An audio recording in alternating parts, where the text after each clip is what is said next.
Hello दोस्तों, नमस्कार। स्वागत है आपका अपने YouTube channel learning with NJ views पर। दोस्तों, हम लोग बात कर रहे थे दिल्ली सल्तनत की। तो दिल्ली सल्तनत में दोस्तों हमने गुलाम वंश पढ़ लिया था। गुलाम वंश के बाद हमने खिलजी वंश पढ़ लिया था। अब खिलजी वंश के बाद दोस्तों जिस वंश की शुरुआत होती वो है तुगलक वंश। कौन सा वंश है? तुगलक वंश।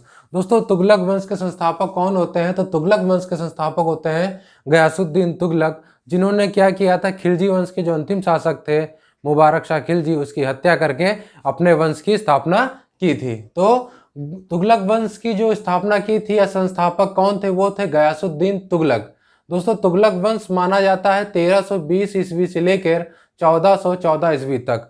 दोस्तों, दिल्ली सल्तनत काल में जितने भी वंश हुए उसमें सबसे ज़्यादा समय तक अगर किसी ने राज किया है तो वह तुगलक वंश ही था। कौन सा वंश था? तुगलक वंश ही था। इसने करीब 90 से ज़्यादा सालों तक दिल्ली सल्तनत पर राज किया है। तो दोस्तों, तुगलक वंश में जो हम बात करने वाले हैं गयासुद्दीन तुगलक की। गयासुद्दीन तुगलक का जो कार्यकाल रहता है वो 1320 से लेकर 1325 ईस्वी तक रहता है। कहाँ तक रहता है? 1320 ईस्वी से लेकर 1325 ईस्वी तक रहता है। गयासुद्दीन तुगलक का जो वास्तविक नाम है वो नाम है गाजी मलिक। क्या नाम है? गाजी मलिक इनका वास्तविक नाम है। तो इसको आपको ध्यान रखना है कि गयासुद्दीन तुगलक का जो वास्तविक नाम है वो है गाजी मलिक, और इनका जो कार्यकाल है वो 1320 ईस्वी से लेके 1325 ईस्वी तक की रहा है। चलिए ठीक, आगे बात करते हैं। दिल्ली सल्तनत में सबसे लंबे समय तक शासन करने वाला वंश कौन सा है?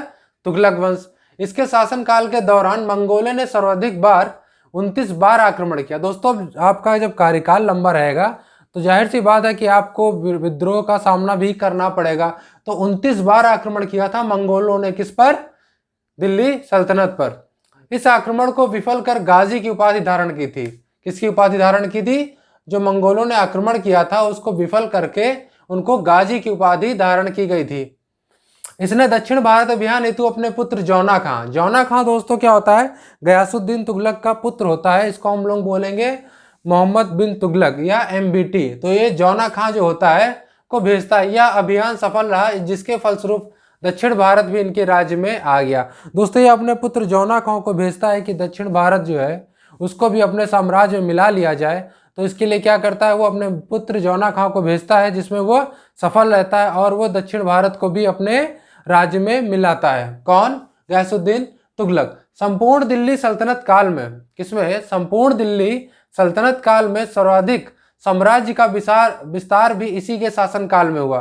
दोस्तों, अगर आप लंबे समय तक रहेंगे तो आप कुछ काम भी करेंगे, तो उसका रिजल्ट या परिणाम ये रहा कि जो दिल्ली सल्तनत का जो विस्तार था वो सबसे ज़्यादा किसने किया? तो वो किया तुगलकों ने। किसने किया? तुगलकों ने किया। और सबसे ज़्यादा विद्रोह भी इन्हीं को झेलना पड़ा।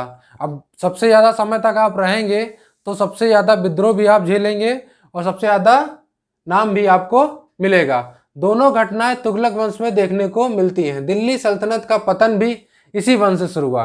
अब बात करिए, दिल्ली वंश का जो पतन भी था वो भी इसी से शुरू हुई। दिल्ली सल्तनत में जो वंश था तुगलक वंश, वहीं से इसकी शुरुआत हुई। दोस्तों, गयासुद्दीन तुगलक ने 1321 से लेकर 1325 के बीच में तुगलकाबाद नामक शहर बसाया। कौन सा शहर बसाया? तुगलकाबाद नामक शहर बसाया। कब? 1321 से लेकर 1325 में, और इसे अपनी राजधानी भी घोषित कर दिया। किसको? तुगलकाबाद को गयासुद्दीन तुगलक ने अपनी राजधानी भी घोषित कर दिया। चलिए नेक्स्ट बात करते हैं। बलबन के पुत्र की हत्या किसने की थी? तो बलबन के पुत्र की हत्या की थी गयासुद्दीन तुगलक ने, जिसका नाम था बुमराह खां। क्यों की थी? क्योंकि उसने अपने को स्वतंत्र घोषित कर दिया था, जो उसको पसंद नहीं आया गयासुद्दीन तुगलक को, और उसने उसकी हत्या कर दी थी। दोस्तों, इसकी एक विशेषता हम आपको बता दें गयासुद्दीन तुगलक की। गयासुद्दीन तुगलक एक ऐसा शासक था जिसका उदारवादी देखने को मिलता है। किसके प्रति? किसानों के प्रति। वो किसानों के प्रति थोड़ा नरम दिल या उदारवादी था। कैसे था?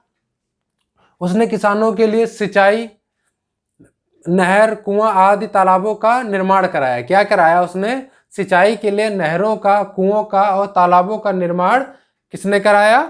गयासुद्दीन तुगलक ने कराया। तो इसको आपको ध्यान रखना, ये इंपॉर्टेंट है, पूछ लेता है कि सिंचाई के लिए पहला शासक दिल्ली सल्तनत में कौन था जिसने सिंचाई के लिए नहरों तथा कुओं या तालाबों का निर्माण कराया? तो वो था गयासुद्दीन तुगलक। और इसने क्या किया, किसानों के ऋणों को भी माफ किया। किसने? गयासुद्दीन तुगलक ने। क्या किया? गयासुद्दीन तुगलक ने किसानों का भी ऋण माफ किया और सिंचाई के लिए नहरों, कुएं, तालाबों का निर्माण कराया, जिससे देखने को क्या मिलता है कि किसानों के प्रति वह उदार नीति को अपनाता था। कौन? गयासुद्दीन तुगलक। तो आपको ये पॉइंट ध्यान रखना है। दोस्तों, गयासुद्दीन तुगलक जब दिल्ली पर राज करने के लिए आ रहा होता है तो दिल्ली में कौन होते हैं? चिश्ती संप्रदाय के संत निजामुद्दीन औलिया, जिसको ये पसंद नहीं करता है और वो आने से पहले इनको बोलता है कि आप दिल्ली खाली करके चले जाओ। तो निजामुद्दीन औलिया क्या बोलते हैं, वो अपने पत्र लिखते हैं, उसमें लिखते हैं हुजूर दिल्ली अभी दूर है। तो ये लाइन आपको भी ध्यान रखनी है। कौन सी? हुजूर दिल्ली अभी दूर है। ये क्या है? ये किसने बोली थी? निजामुद्दीन औलिया ने बोली थी। किसको? गयासुद्दीन तुगलक को। तो एग्जाम में कई बार पूछा गया, इसलिए बता दिया, नोट करके आप लोग इसको लिख लीजिएगा। दोस्तों, जौना खां या मोहम्मद बिन तुगलक ने गयासुद्दीन के स्वागत हेतु दिल्ली के समीप अफगानपुर नामक स्थान पर एक भव्य लकड़ी का महल बनवाया। तो किसके स्वागत के लिए? दोस्तों, जब ये गयासुद्दीन तुगलक बंगाल अभियान से लौट रहा होता है, जो इसका आखिरी अभियान माना जाता है, तो उसकी जीत की खुशी में क्या करता है, गयासुद्दीन का पुत्र जौना खां क्या करता है, एक लकड़ी का महल बनवाता है, भव्य महल बनवाता है, जिसका नाम जो कहाँ पे होता है, अफगानपुर नामक स्थान पर बनवाता है। और इसी महल से गिरने से गयासुद्दीन की मृत्यु हो जाती है। तो ये भी आपको ध्यान रखना है कि उसके स्वागत के लिए जो महल बनाया जाता है वही उसका काल बन जाता है। कुछ विद्वान दोस्तों ये भी कहते हैं कि गयासुद्दीन का जो पुत्र था, कौन, एमबीटी या जौना खां, उसने इसको मारने के लिए इस तरह का बनाया था, लेकिन ये बात यहाँ पर सही नहीं लगती है।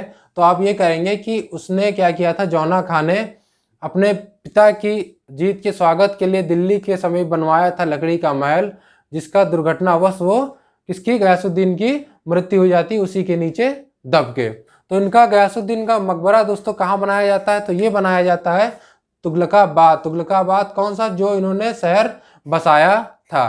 तुगलकाबाद दोस्तों जो है रोमन शैली से निर्मित है और यह दिल्ली के समीप पहाड़ियों पर है। इसमें एक दुर्ग भी पाया जाता है जिसका नाम है छप्पन कोट। क्या नाम है? छप्पन कोट नाम है। कहाँ पे है ये? दिल्ली के समीप पहाड़ियों में। और किसने बनवाया था ये? तुगलकाबाद ये बनवाया था गयासुद्दीन तुगलक ने। तो दोस्तों इससे इंपॉर्टेंट मैं आपको बता देता हूं क्या क्या है कि तुगलक वंश के संस्थापक कौन थे? गयासुद्दीन तुगलक। कौन थे? गयासुद्दीन तुगलक थे। ये ध्यान रखना है आपको। इनका वास्तविक नाम क्या था? गाजी मलिक नाम था इनका। और सबसे लंबे समय तक शासन करने वाला वंश कौन सा है? तुगलक वंश है। ध्यान रखना है आपको। और क्या ध्यान रखना है? और ये रखना है कि सबसे ज्यादा जो विस्तार हुआ साम्राज्य का वो इसी के शासन काल में हुआ। किसके? तुगलक वंश या गयासुद्दीन तुगलक के। और गयासुद्दीन तुगलक का जो मेन काम था वो क्या था? नहरों, कुओं, तालाबों का निर्माण कराना। इसको आपको नोट कर लेना है, काफी इंपॉर्टेंट है, कई बार पूछा गया है। नेक्स्ट लाइन है, दिल्ली के चिश्ती संप्रदाय के संत निजामुद्दीन औलिया ने क्या बोला था? बोला था गयासुद्दीन से कि हुजूर दिल्ली अभी दूर है। तो ये भी आपको ध्यान में रखना है। दोस्तों अब हम नेक्स्ट वीडियो में जो बात करेंगे वो बात करेंगे जौना खां या मोहम्मद बिन तुगलक को, कि इस वंश को आगे बढ़ाने का काम वो कैसे करता है। तो दोस्तों ये वीडियो अगर आपको पसंद आया हो तो वीडियो को लाइक कर दीजिएगा और ज़्यादा से ज़्यादा इसको शेयर करिए। अगर अभी तक आपने हमारे चैनल को सब्सक्राइब नहीं किया है तो इसे सब्सक्राइब करना ना भूलें। धन्यवाद।